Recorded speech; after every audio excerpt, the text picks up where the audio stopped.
अमेरिकी डॉलर का रेट एक बार फिर से आसमान छू रहा है। पहले ये $100 अगर आप दुकान पे ले जाते तो आपको कितना मिलता था 9200। इस समय कितना मिल रहा है 9300।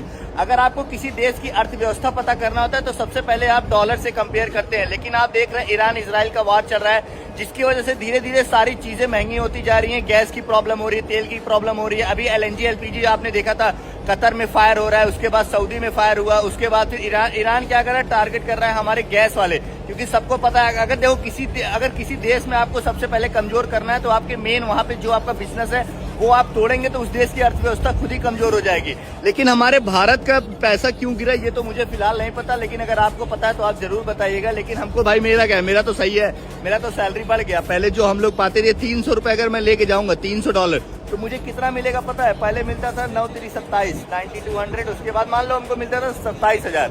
इस समय हमको कितना मिलेगा 28,000। 1,000 रुपए मेरा प्रॉफिट हुआ। और मेरी सोशल मीडिया की जितनी इनकम होती है, चाहे फेसबुक हो, चाहे इंस्टा हो, चाहे यूट्यूब हो, सारी इनकम हमारी होती है भैया, सब कुछ डॉलर में ही होती है। लेकिन हम लोग इसके बाद भी भाई साहब हम लोग मेहनत करते रहते हैं कि हमारे देश की, मैं ये नहीं चाहता हूँ कि ये मेरा ही प्रॉफिट हो, मेरा ही सब कुछ फायदा होता रहे। मैं चाहता हूँ भाई साहब हमारे डॉलर का रेट और बल्कि गिरे और हमारे भारत का और पैसा मजबूत हो। मैं यही मनाता हूँ, क्योंकि किसी देश में जाता हूँ ना, अगर हमारा पैसा कमजोर होगा तो भाई साहब बहुत बेकार चीज है यार, कोई अच्छी चीज थोड़ी है। ठीक है, धन्यवाद।